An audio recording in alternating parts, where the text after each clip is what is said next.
てるんです。本日の動画なんですけど、ちょっと久方ぶりかな。みんな大好き中華でございます。中華は中華でもチンジャオロース、麻婆豆腐と並んでみんな大好きなエビツブ、こちらを作って食べていこうと思います。でね、今回の食材を買い込んで下準備が終わった段階で通知が来たんですよ。金子さんのエビの動画のなんかね、よくね、被るんですよね、食材がね。ソデイカの時といいね。なので、メイン食材ね、エビとかに関してはね、金子さんの動画と比べたら、それは見劣りすると思うんですけど、なんか、それ以外のところでね、楽しんでもらえればと思います。それでは早速、本日も作っていきましょう。じゃあ、では作っていきましょうか。一応今回のメイン食材としましては、こちらのブラックタイガーになるんですけど、ちょっと今回このエビの処理より先に、この大量の鶏ガラを使って、まずスープから作っていきます。なんで今回こんなにいっぱい作るのかっていうと、今回作る3品全部この鶏ガラスープを使うんですね。ちなみに今回何を作るのかというと、エビチリとあんかけチャーハンとスープの計3種類ですね。と言いますことで、まずこの鶏ガラの下準備から参ります。で、今この段階だと、これなんか分かりやすいと思うんですけど、こういった感じでまだ内臓とか取り残してる場合があるんですよね。こういったものをまず水洗いですね。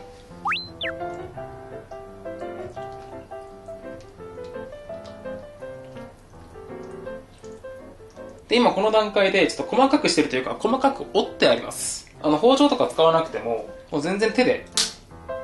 バキバキいきますんで。で、今回は胴柄だけを使ってて、こういった足首のところとか、こういった手羽先の持つところ、あそこは使ってない感じですね。ではまずこちらのアク抜きから参ります。沸騰したお湯に鶏ガラ加えて、ちなみに今ずっと火加減は強火ですね。こんな感じで再沸騰してきてからだいたい 4,5 分ぐらいまま茹でてアク抜きしていきます。5分経ったら一旦水に取って、もし内臓とかが残ってたらそれを取ったりとか、あとは表面のアクとかを取って、こちらが鶏ガラを茹でたお湯で、こっちが洗ったお水なんですけど、結構汚れ出ましたね。僕も前までもう霜降りみたいに表面をさっと湯がくぐらいにしかしてなかったんですけど、やっぱ強火で5分ぐらいガンガンしないとこんだけアク出てこないですね。では今からこちらを使ってスープを取っていくんですけど、何分今回ちょっと量がすごいので、こういう時に使えるのが一家に一台寸胴。そしたらまず鶏ガラと冷たいお水。今だいたいこのぐらいの水量ですね。ガラがギリギリこう被るぐらいの水量って感じかな。そしたらここにネギと生姜のスライス加えて、でこの後沸騰してきたら弱火に落として、ギリギリ沸騰しないぐらいの温度をキープしながらアクを取り続けてコトコト3時間ですね。で沸騰してからいつもみたいにこう中火ぐらいでこうね沸騰させれば鶏白湯になるんですけど、今回すっきりとした出汁を取りたいのでじっくりじっくりいこうと思います。では今こうやって煮出している間に、こういったエビですとか、あと長ネギとかニンニクとか、そういった具材たちの下準備に参ります。ではこちらの殻を剥いて尻尾の処理をして背わたの掃除まで一気にいきます。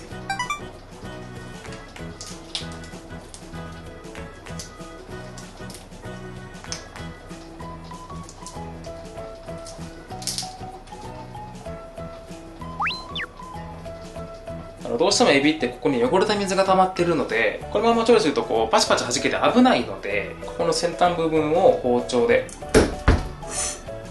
落としてあげて、中の水をしごき出してあげるっていうのが1個の処理の方法。ただ僕の場合量が量なので、さすがに僕の歯と顎がバグりそうなんで、今回は剥いちゃおうと思います。でちなみにこの切った後のここのエビの先端のところ、これパッと見G にしか見えないんで、不意に目に入るとビクッとしますからね、これ。で取り方として、こっからこうツーッと引っ張って抜いたりとか、あと竹串なんかを使ってこっからツーッと抜いたりだとか、いろいろ方法あるんですけど、今回確実に抜きたいので一度これ開いて、でこっからしごくっていう方法でいこうと思います。この時エビの背わたってこう真ん中にビャッと入ってるんで、真横から包丁入れて開いちゃうと両方の身に背わたがいっちゃうんですよ。なのでちょっと角度をつけてこう上から刃を入れるようにして開くと、こんな感じでこっちだけに背わたが来るんですよね。あとはこの背わたを除いてあげて、もし見栄えを気にするならここのビラビラの皮のところ、実じゃなくて皮を切ってあげると綺麗な形。ではこの作業を永遠と繰り返していきますので、また皆さん3秒後にお会いしましょう。で、今この段階だとまだエビのぬめりとか臭みがまだある状態なんで、これを洗って、で衣付けっていうところまでいきます。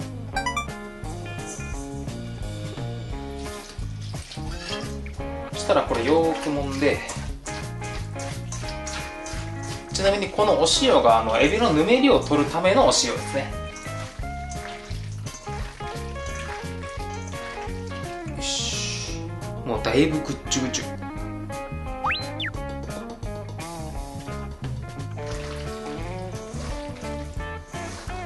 この片栗粉が表面の汚れを落とすためのやつですね。あとはこれをゆすいで、あとはこれをざるにあげて、あとはペーパーなんかで水気をしっかりと切れば、これでお掃除完了。ではここから下味関係ですね。で、さっき塩で揉んだ時にちょっとエビの水分が抜けてるんで、お酒でちょっと補填してあげて、んで卵白。まあ有名ですけど、エビをプリッとさせるための卵白ですね。もちろんこっちの卵黄もまた使っていきますんで、あとはこれ混ぜて、卵白が泡立ってふわふわになってきたら、たっぷりの片栗粉。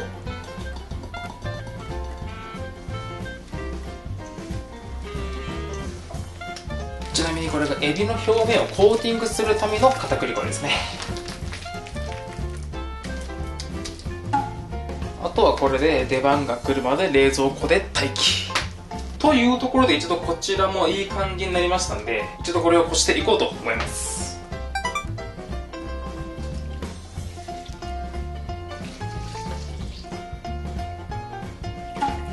完全に煮出しすぎましたね。火加減が強すぎるとこうなるんですよね。とりあえず食材の仕込みの続きに参ります。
というわけで無事食材の仕込みが終わりましたんで、まずはエビチリから仕上げていきましょうか。こちらが今回のタレの材料たちですね。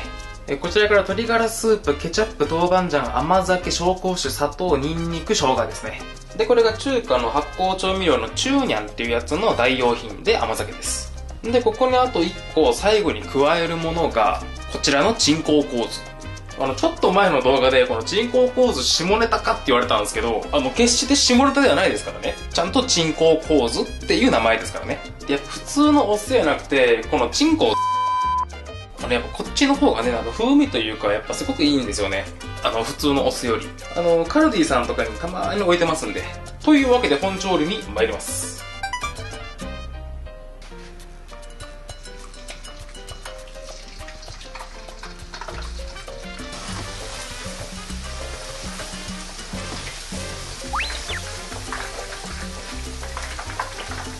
では作っていくんですけど、多分僕さっき調味料とかの比率をお伝えしてなかったんで、本調理中の下のテロップなど書いておきますね。で、なおかつ概要欄にも記載してますんで、そちらの方をね、参考にしてもらえればと思います。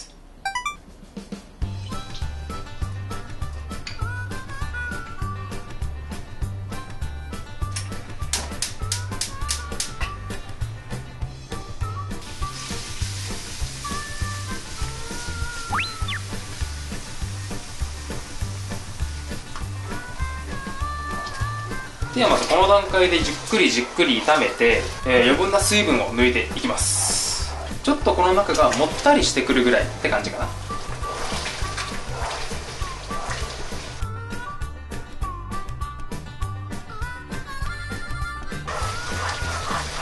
だいぶいい感じにもったりしてきましたね。そしたらここにスープ加えて、はい、酒で塩コショウ、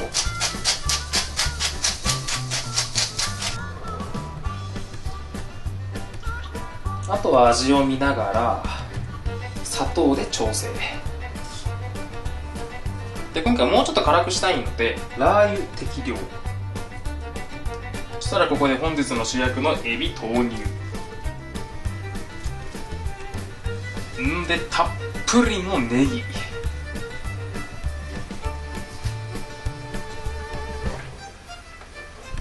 あとはとろみつけて、でこれがさっきのエビの処理の時に使わなかった卵黄なんですけど、こちらを仕上げに加えて軽くかき混ぜてあげれば、一応これで完成と思ったけど、ちょっと忘れ物、鎮江構図ですね。入れすぎると酸っぱくなるんでほどほどに。ではこちら今回のチャーハンの材料たちなんですけど、こちらからネギ、卵、ニンニク、生姜、紅生姜、塩コショウですね。でこのチャーハンに関しては過去の動画でも何回もやってるのでまあいいとは思うんですけど、今回はちょっとこちらの油にフォーカスを当てていこうかなと。これさっきエビを揚げた後の油ですね。今この段階でちょっとエビの香りがしてるんですけど、ここにこのエビの殻を使いまして、エビの風味をさらにここにプラスします。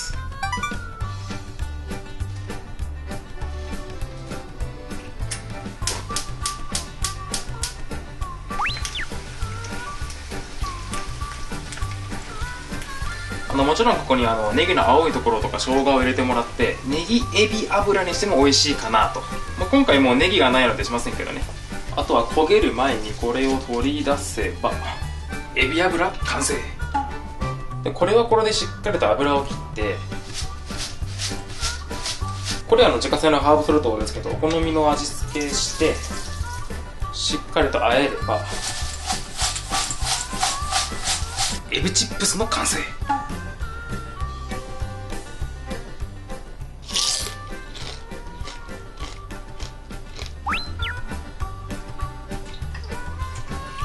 でこちら冷蔵庫に入れておけばほぼほぼ腐ることはないし、いろいろと使えますのでエビをさばいた時はねこれぜひ作ってもらえれば。ではチャーハン作りに参ります。で僕自身そんなチャーハンの専門家ってわけでもないですけど、僕なりのパラパラチャーハンの作り方のコツはいっぺんに作りすぎないんで、ちょっと固めに炊いた熱々のご飯んでご飯を潰さないって感じかな。もちろん火加減はね結構強めにしますけど、ということで作っていきます。しっかりとフライパンがぬくもったら卵とご飯加えてまずなじませて、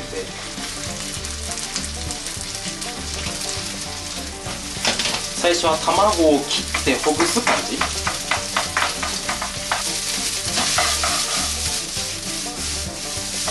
で、だんだんとご飯がポロポロとしてきたら、ネギ、生姜、ニンニク、紅生姜で、最後塩コショウで味決めたら、さっと煽ってチャーハン完成。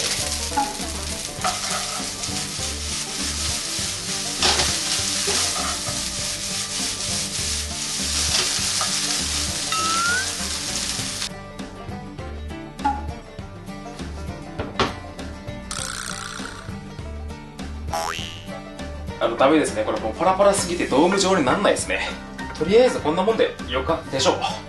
ではこのチャーハンにかけるあんかけのあん作りですね。でこちらが先ほどの鶏ガラスープなんですけど、ここに薄口醤油とお塩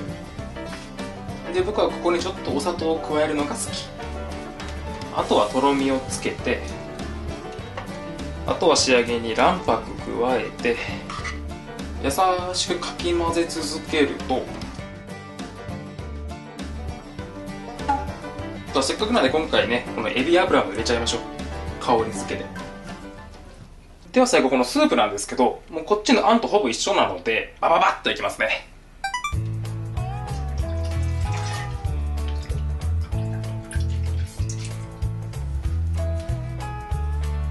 味が決まったらもやし、もちろんひげ根除去済みで、水で戻した乾燥きくらげと、今回のイメージ的にこのもやしを麺に見立てたなんか鶏ガラベースの醤油ラーメン的なものを今作ってます。もやしにさっと火が通ったらいよいよ盛り付けに参ります。エビチリもチャーハンの水分を一気にいきます。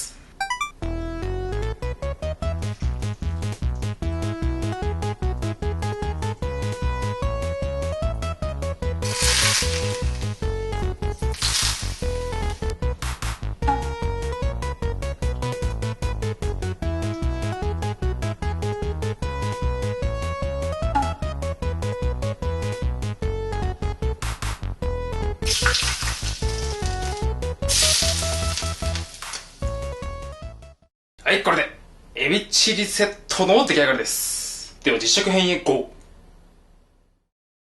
というわけで無事に完成しました。エビ粒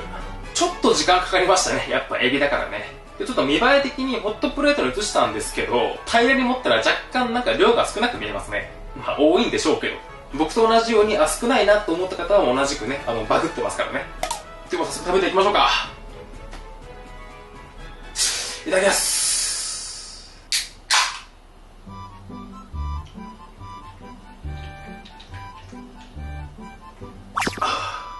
うまっ。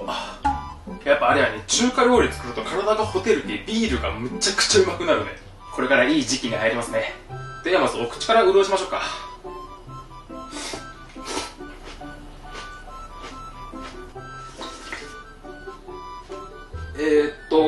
100点。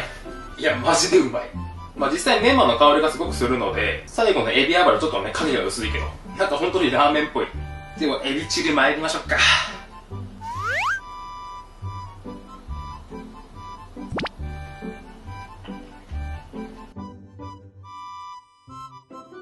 うまっ。やっぱ冷凍のむきエビとかを使うよりかは全然エビの香りが強いね。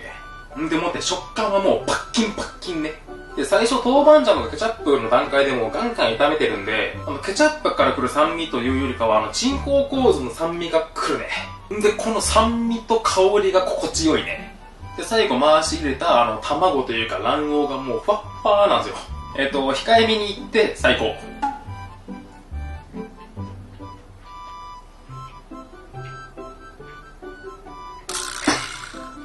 脂っこい中華とビールはめちゃくちゃ合うね。で、多分本来の流れやと、多分このチャーハンに次行くんでしょうけど、すいません、ちょっとエビチリで僕の飲みタイムに入ります。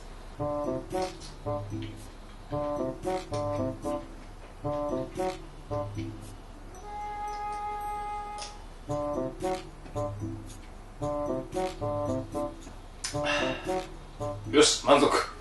では続いてチャーハン行きましょうか。もうこれ間違いなくうまいと思うんですよね、僕。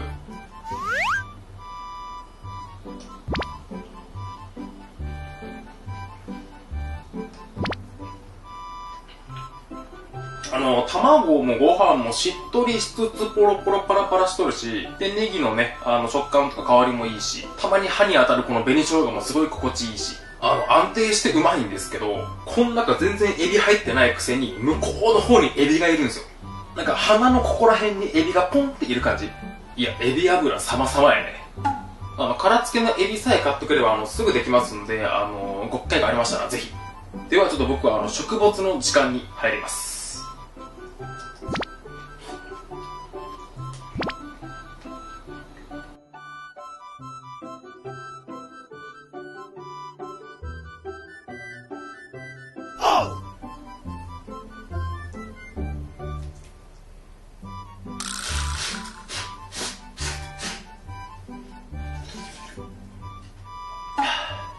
さすがにこのサイズのお皿は腕が疲れるね。で、なんだろうね、エビチリも一回エビ揚げてるし、で、チャーハンも結構油使ってるし、スープにも結構最後ね、油かけてるんですけど、なんかね、そんなに重たいって感じがしないんですよね。やっぱ鶏ガラスープの素ってやつを使ってないんだら、化学調味料とかが入ってないけんですかね。なんかそこまで重たくないというか、今回、総重量的には 6.5 から7キロぐらいなんですけど、いつもよりかはペロッといけそうな感じですね。で、このエビチリに関しまして、高い中華料理屋さんとかに行くと、伊勢エビとかロブスターとか、あとオマールとか、そういったものを使って作るエビチリとかたまに見ると思うんですよね。で、そういったエビを使うと、プリプリ感もすごい強いし、エビの甘みとかそういった香りもすごい強いし、ああ、うまいとはなるんですけど、このブラックタイガーはブラックタイガーで、うわこのエビうまっていうよりかは、なんか全体として美味しいというか、エビも程よく主張してくれるし、で、このソースともこう、仲良しな感じやし、個人的には大満足って感じですかね。では、チャーハンとかスープが冷める前に、ちょっとパッと食べていきましょうかね。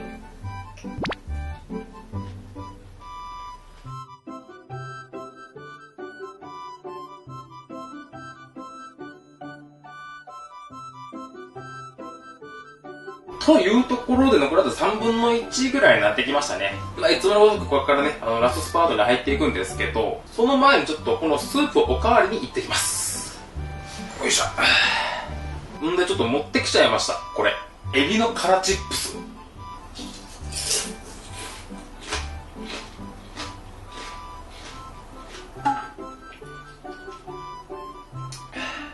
そんならば、ラストスパート